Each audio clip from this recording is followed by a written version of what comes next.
तेरे इश्क की गिरफ्त में पार्ट 7। शाम का समय था। एकांश अपने ऑफिस के प्राइवेट रूम में खड़ा हुआ था। तभी उसका दरवाज़ा ज़ोर से खुला। आदि ने अंदर कदम रखा। उसके पीछे 2 आदमी और थे और उन दोनों के बीच में खिंचा जा रहा था वही शख्स, जिया का मामा। चेहरे पर ढिठाई और चालाकी की मिलीजुली मुस्कान थी। एकांश अपनी कुर्सी से धीरे धीरे खड़ा हुआ। उसकी आंखें बर्फ़ से भी ठंडी थीं, लेकिन उनमें आग छुपी हुई थी। उसने धीमे मगर भारी कदमों से आगे बढ़ते हुए कहा, यही है ना वो शख्स? आदि ने सिर हिलाया। हाँ सर, यही आदमी है। नाम है गोपाल। 2 बार पहले भी ऐसे ही केस में पुलिस पकड़ चुकी है, लेकिन हर बार सबूतों की कमी से बच निकलता है। एकांश गोपाल के ठीक सामने खड़ा हुआ था। उसने अपने दोनों हाथ पीछे बांधे हुए थे, जैसे खुद पर काबू कर रहा हो। उसने सिर थोड़ा तिरछा करके पूछा, जिया को ब्लैकमेल कर रहा था ना तू? गोपाल ने हंसी में कहा, अरे साहब, लड़कियां तो खुद ही। एकांश का हाथ हवा में तेजी से लहराया और टेबल पर रखा ग्लास जोर से पटका। आवाज़ इतनी तेज थी कि कमरे में सब चुप हो गए थे। उसकी आवाज़ लो और खतरनाक थी। उसने गोपाल का कॉलर पकड़ते हुए कहा, तेरा गंदा मुंह बंद कर। अगर एक और लफ्ज़ जिया के बारे में कहा ना तो तेरी जुबान काटकर तेरे हाथ में दे दूंगा। एकांश की पकड़ उसके कॉलर पर कसती जा रही थी। गोपाल का चेहरा सच में सफ़ेद पड़ने लगा था। एकांश थोड़ा और झुककर फुफकारते हुए बोला, तूने बहुत गलत आदमी को छेड़ा है। तूने सोचा भी कैसे कि जिया को ब्लैकमेल कर सकता है? उसने अपने आदमियों को इशारा किया और उन लोगों ने उसकी अच्छे से मरम्मत कर दी थी। गोपाल घबराया हुआ बोल पड़ा था, साहब, मुझसे गलती हो गई, मुझे छोड़ दीजिए। मैं आगे से कुछ भी नहीं करूँगा और जिया के फ़ोटोज़ भी डिलीट कर दूँगा। जिया तो मेरी बेटी जैसी है। लेकिन एकांश की आंखों के सामने जिया का वो खांसता और डरा हुआ चेहरा घूम गया था। उसने अपनी गंदी जुबान से उसको बेटी कहने की ज़रूरत नहीं। और तू क्या करेगा या नहीं करेगा, ये अब मैं तय करूँगा। एकांश ने आदि को देखा। उसकी आंखों में अब कोई नरमी नहीं बची थी। इसे बंद कमरे में रखो। जब तक मैं न कहूँ तब तक किसी से मिलने मत देना। और हाँ, इसकी जेबें उलटवाओ, फ़ोन चेक करो। आदि ने गोपाल को खींचते हुए बाहर ले जाना शुरू कर दिया था। गोपाल अब सच में काँप रहा था। वह ठीक से चल भी नहीं पा रहा था। एकांश अब वापस खिड़की के पास आकर खड़ा हो चुका था। उसकी मुट्ठियाँ अब भी भिजी हुई थीं, लेकिन उसके चेहरे पर एक ही जिद थी कि जिया के करीब अब कोई भी गंदगी नहीं पहुंचने दूंगा, चाहे उसके लिए कुछ भी करना पड़े। एकांश अब खिड़की के पास खड़ा हुआ था। उसकी सांसें अब भी भारी थीं। उसने अपने मोबाइल के स्क्रीन पर जिया का नाम देखा। कुछ पल तक उसे घूरता रहा। उंगलियां कॉल करने के लिए आगे बढ़ीं, लेकिन उसने खुद को रोक लिया था। नहीं, अभी नहीं। जब तक सब कुछ साफ ना हो जाए तब तक उससे कुछ नहीं कहूँगा। अब किसी की परछाई भी जिया को छू नहीं सकती। मेरे जिंदा रहते एक दुख भी अब उसे छू नहीं सकेगा। रात को जब एकांश घर पहुंचा तो उसके कदम खुद ब खुद धीमे हो गए थे। पूरा दिन गुस्से में बीता था। गोपाल को देखकर, उसके मुंह से निकले लफ्ज़ सुनकर दिल अब भी खोल रहा था। लेकिन घर के दरवाजे के अंदर से आती धीमी धीमी हंसी की आवाज़ ने उसके थके हुए दिल को थोड़ी देर के लिए रोक दिया था। आहिस्ता से अंदर आया तो सामने का नज़ारा कुछ और ही था। दादी ज़मीन पर बैठी हुई थी और जिया उनके सामने छोटे छोटे कपड़े संभाल रही थी।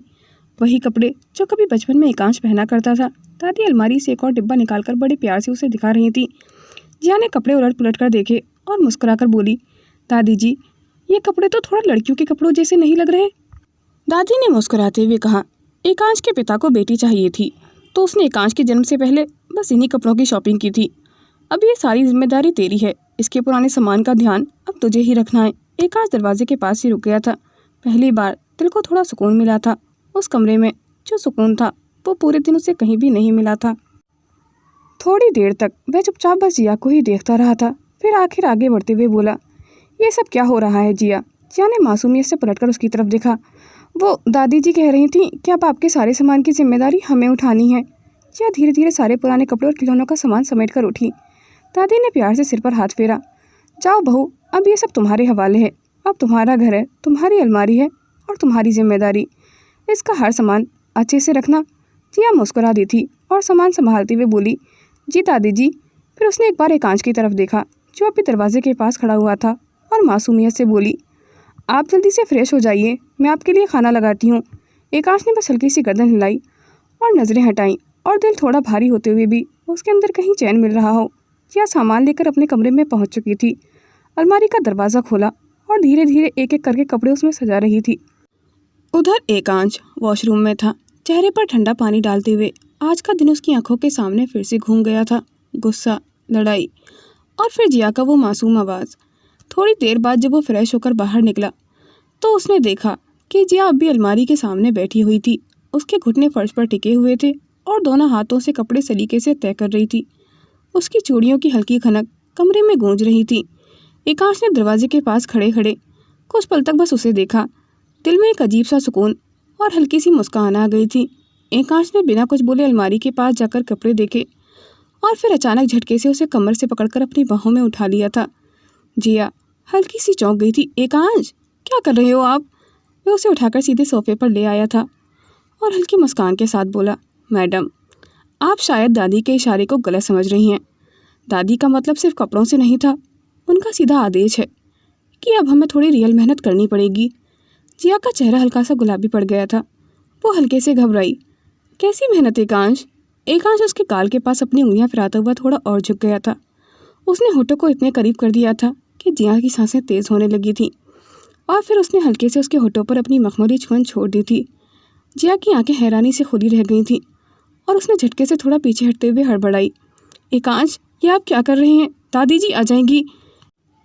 लेकिन एकांश ने उसकी दोनों हथेलियां पकड़ ली थीं और मुस्कुराते हुए थोड़ा और करीब खींच लिया था।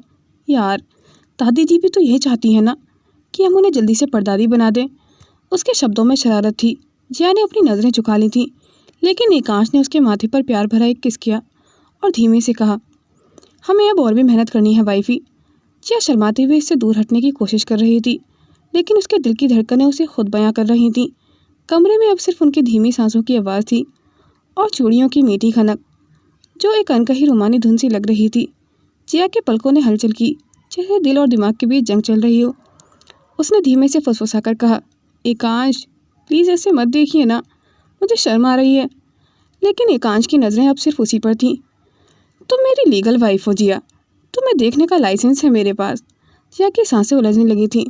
उसने नज़रें फेर ली थीं, लेकिन एकांश ने उसके गाल के पास अपनी नाक रगड़ते हुए धीमे से मुस्कुराया। अब तुम कहीं नहीं भाग सकती जिया। और इतना कहकर वह उसके होठों पर किस करने लगा था।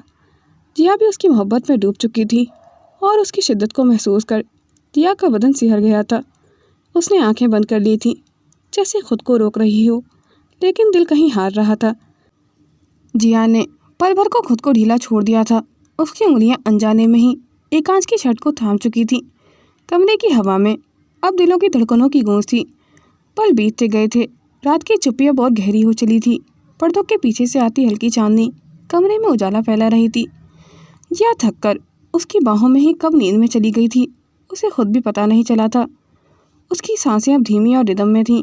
एकांश अब भी जाग रहा था। उसका सिर बेड के सिरहाने से टिकाया हुआ था, लेकिन नज़रें जिया के मासूम चेहरे पर ही अटक गई थीं। उसके बाल थोड़े चेहरे पर बिखरे हुए थे और होठों पर एक हल्की सी थकी मुस्कान थी, जैसे वो नींद में भी उसके करीब होने का एहसास महसूस कर रही हो। एकांश के होठों पर खुद ब खुद हल्की सी मुस्कान आ गई थी। एकांश ने उसकी तरफ झुकते हुए फुसफुसाया, तुम्हें पता है जिया, जब तुम बोलती हो तो दिल चाहता है कि बस तुम्हें ही सुनता रहूं, और जब तुम ऐसे मासूम सी सोती हो तो मेरा दिल और भी तुम्हारी ओर खिंच जाता है। मुझे आज भी वो दिन अच्छे से याद है जब तुमने पहली बार मेरे दिल की धड़कनें तेज़ की थीं। उसने गहरी सांस ली और बस यूं ही उसे देखता रहा था। हर एक सांस, हर एक मासूम शिकन, उसके पलकों की हलचल, जैसे ये पल कभी ख़त्म ना हो। अगली सुबह एकांश जिया के उठने से पहले ही ऑफिस के लिए निकल गया था। जिया भी नहाकर आईने के सामने बैठकर खुद को देखकर मुस्कुरा रही थी। वह अब भी उस दिन के बारे में सोच रही थी कि अगर शाल्वी ने उसे सच ना बताया होता तो वो आज भी सिर्फ एकांश से नफरत कर रही होती। वह हमेशा सोचती थी कि एकांश ने सिर्फ उसे हासिल करने के लिए ही शादी की है। फ्लैशबैक, जिया और एकांश की शादी को कुछ दिन बीत चुके थे। जैसे ही उसने कमरे का दरवाज़ा बंद किया और थोड़ा चैन की सांस ली, तभी हल्की दस्तक के साथ एक नौकर दरवाजे पर खड़ा हो गया था। छोटी मालकिन, आपकी कोई दोस्त आपसे मिलने आई हैं। जिया का माथा तमतमा गया था। उसने पलटकर सख्त लहजे में कहा, हमारी कोई दोस्त नहीं है, हमें किसी से नहीं मिलना। आप उनसे कह दीजिए कि वे चली जाएं। लेकिन उससे पहले कि दरवाजे पर एक जानी पहचानी आवाज़ आई, जिया, प्लीज़ एक बार सुन लें। शाल्वी दरवाजे के अंदर आ चुकी थी। उसकी आंखों में चिंता और थोड़ा डर था, लेकिन जिया का चेहरा पूरी तरह से गुस्से में था। उसने सीधा हाथ उठाया और तीखे लहजे में कहा, मुझे तुमसे कोई बात नहीं करनी शाल्वी, निकलो यहाँ से। मुझे देखकर तो तुम्हें हंसी आ रही होगी ना कि जिस इंसान से मैं भाग रही थी उसी इंसान की पत्नी बन चुकी हूँ। मैं अच्छे से जानती हूँ ये तुम सब लोगों की प्लानिंग थी। शाल्वी ने उसके करीब आने की कोशिश की। जिया, मैंने तुझे सच में धोखा नहीं दिया और ना ही एकांश सर ने ये सब कोई प्लानिंग की थी। उल्टा उल्टा उन्होंने तो तुझे बहुत बड़ी मुसीबत से बचाया है। जिया का चेहरा पल भर में लाल पड़ गया था। उसकी आंखें गुस्से से चमक रही थीं। क्या बक रही है तू शाल्वी? अपने धोखे को परवाह का नाम मत दे प्लीज़। ये तुम सब लोगों की प्लानिंग थी ना, मुझे फंसाने की। मैं अच्छे से जानती हूँ। एकांश सिर्फ मुझे हासिल करना चाहता था और उसने वो कर भी लिया। शाल्वी का गला रुंध गया था, लेकिन उसने हिम्मत की। ऐसा नहीं है जिया जैसा तू सोच रही है। राघव वो अच्छा लड़का नहीं था। वो पहले भी 2 शादियां कर चुका है और उसे तुम्हारी सौतेली माँ ने तुम्हारे लिए पसंद किया था। वह गरीब लड़कियों से शादी करके फिर। जिया ने आगे बढ़कर शाल्वी का कंधा झकझोरा। फिर क्या? बोलो ना शाल्वी, फिर क्या? उसकी आवाज़ कांप रही थी, लेकिन गुस्से में डूबी हुई थी। शाल्वी की आंखें भीग गई थीं। उसने धीमे लेकिन डरे हुए लहजे में कहा, अगर उस दिन एकांश सर तुझसे शादी ना करते तो आज तेरी सौतेली माँ राघव के साथ मिलकर तुझे किसी अमीर बुड्ढे के हाथों बेच चुके होते। जिया का दिल कंपा गया था।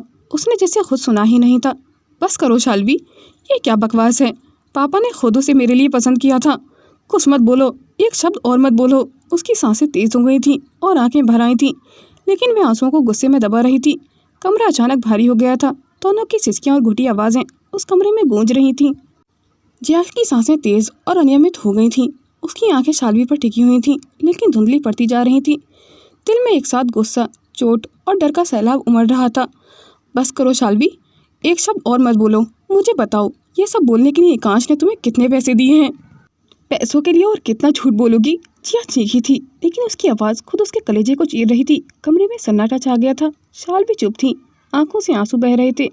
जिया ने पीछे हटकर अपनी सांसों को काबू में लाने की कोशिश की, लेकिन तभी शाल्वी ने उसके हाथ को पकड़ते हुए कहा, एकांश सर कभी तेरी मर्जी के बिना शादी ही नहीं करना चाहते थे जिया। जब उन्होंने तेरे पापा को राघव का सच बताया तो तेरे पापा ने हाथ जोड़कर विनती की थी उनसे कि अगर जिया मंडप से बिना शादी के उठ गई तो समाज के लोग तुझे और उन्हें जीने नहीं देंगे।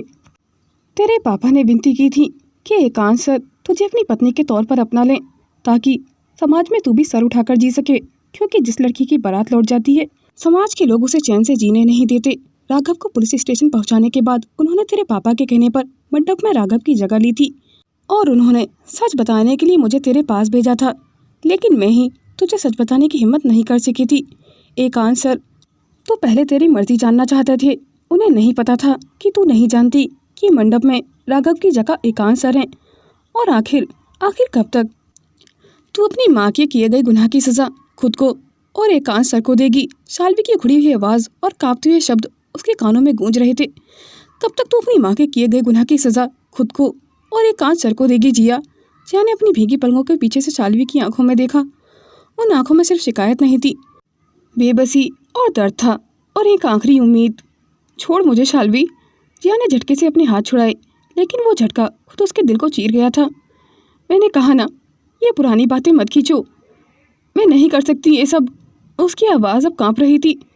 गुस्से और टुटन के बीच झूलती हुई शाल्वी ने 2 कदम आगे बढ़ी। उसकी आवाज़ अब भी भीगी हुई लेकिन ठोस थी। तो क्यों नहीं समझती जिया? एकांश सर तुझसे दूर जा रहे हैं सिर्फ तेरी जिद की वजह से। वे हर रोज़ टूट रहे हैं और तू भी।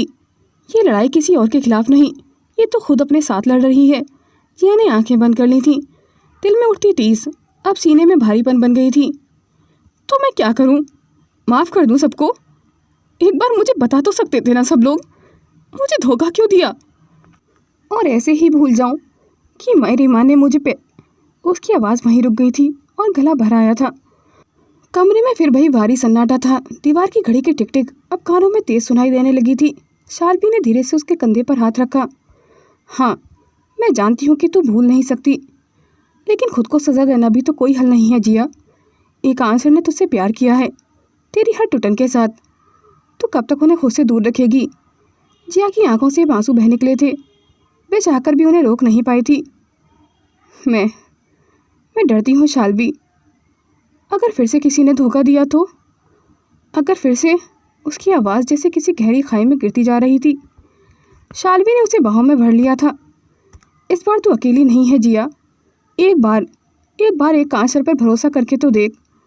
हर अमीर इंसान एक जैसा नहीं होता और मैं अच्छे से जानती हूँ कि तू एकांत सर से नहीं, उनकी अमीरी से नफरत करती है।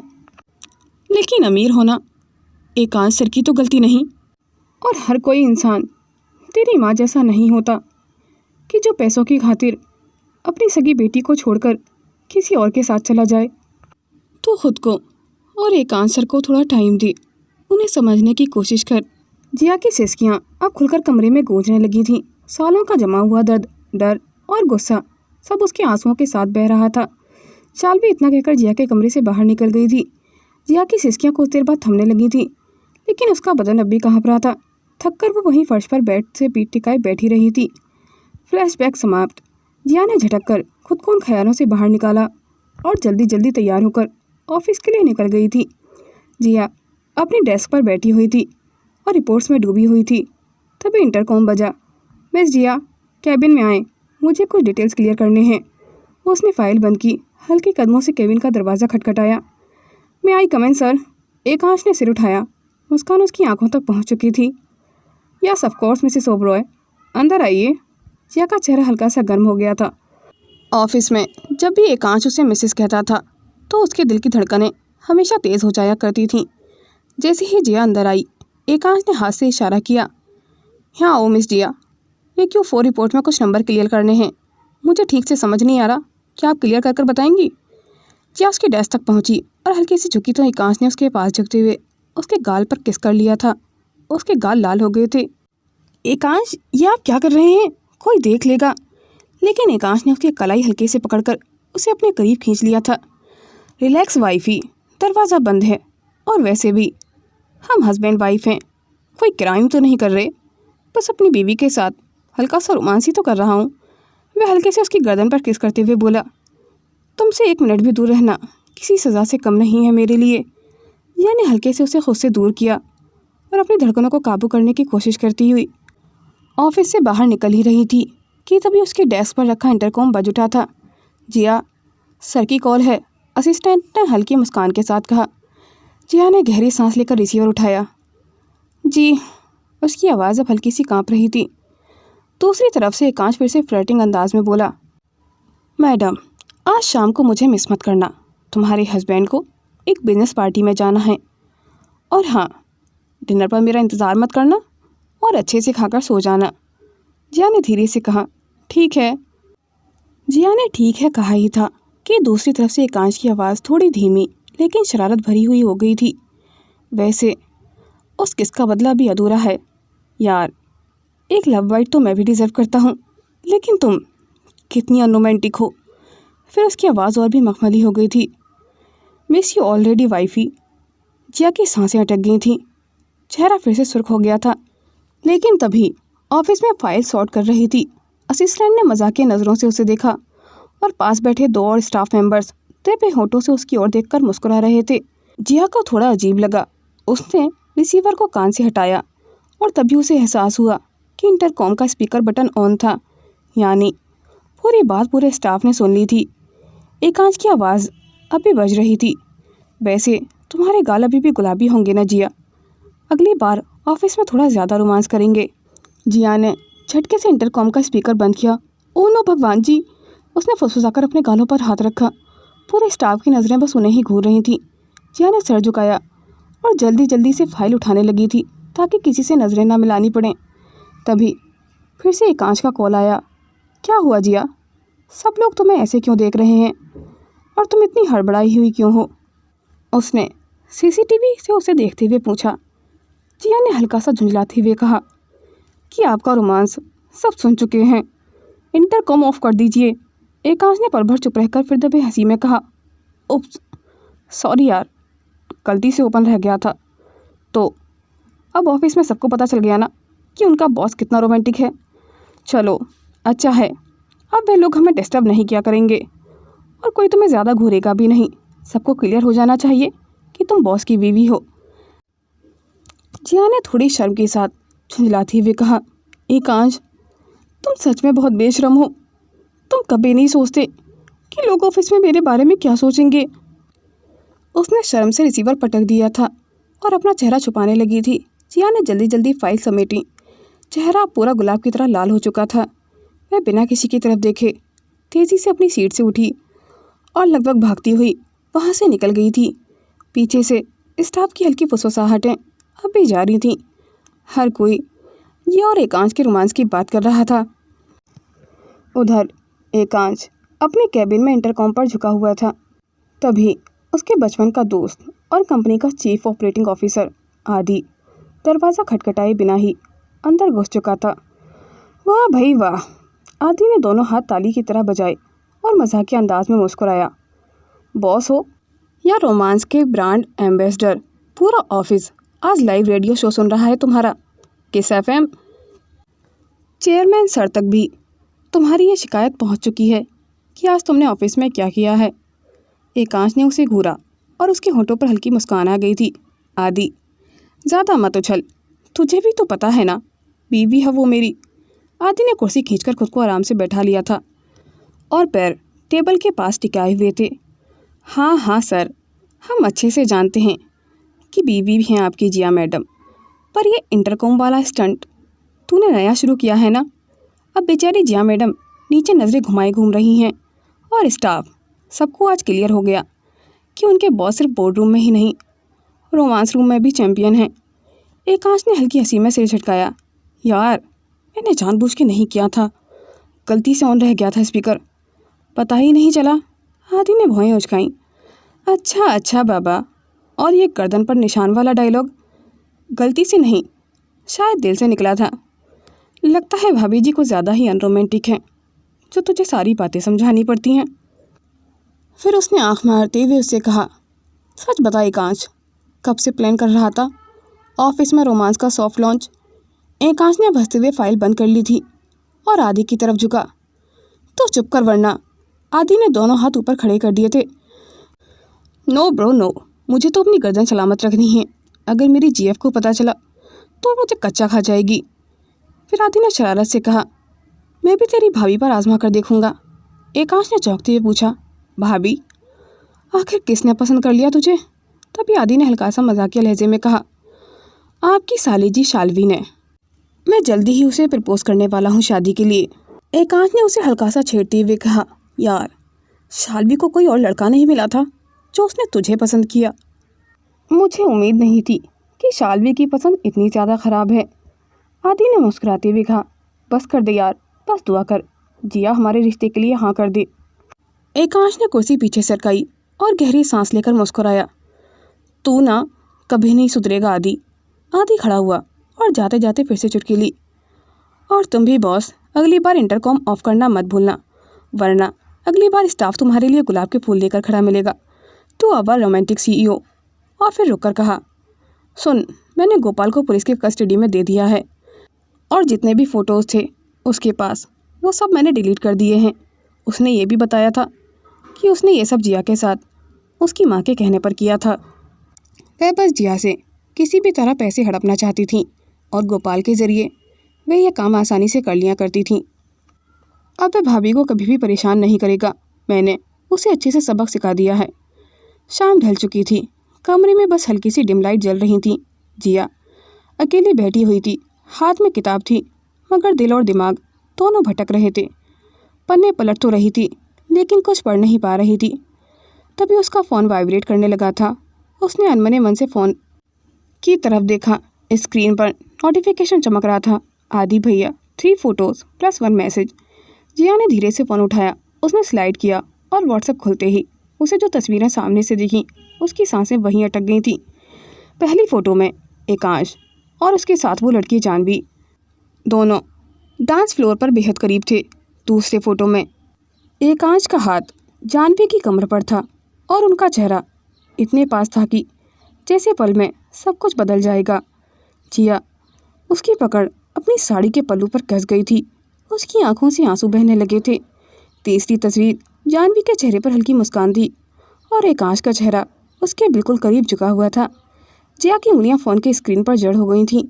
उसकी सांसें गहरी होती चली गई थीं और तभी उसकी नज़र उस मैसेज पर पड़ी।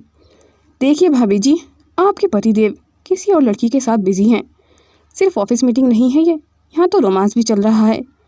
एक पल के लिए तो जैसे जिया के अंदर सब कुछ सुन पड़ गया था। उसकी आंखों में नमी उतर आई थी, लेकिन होठ भिजे हुए थे। वह चाहकर भी आंसुओं को गिरने नहीं देना चाहती थी। धीरे से उसने कांपती आवाज़ में फुसफुसाया, एकांश, आप ऐसा कैसे कर सकते हैं? आप अपनी एक्स मंगेतर के साथ कैसे डांस कर सकते हैं? आपने मेरे बारे में एक बार भी नहीं सोचा? एकांश, तुम ऐसे कैसे कर सकते हो? कमरे में गहरा सन्नाटा छा गया था। उसकी सांसें अब तेज चलने लगी थीं। अचानक वो गुस्से में उठ खड़ी हुई थी और उसके उठते ही पीछे पड़ी कुर्सी धड़ाम से गिर पड़ी थी। उसकी आंखों में आंसू नहीं, आग थी। चेहरा सख्त पड़ चुका था। दोस्तों, इस कहानी का अगला पार्ट देखने के लिए मेरे YouTube चैनल को सब्सक्राइब करें और अगर कहानी आपको पसंद आती है तो वीडियो को लाइक, कमेंट और शेयर ज़रूर करें। कहानी को अंत तक देखने के लिए धन्यवाद। क्या एकांश सच में जिया को धोखा दे रहा है? कमेंट करके ज़रूर बताइएगा।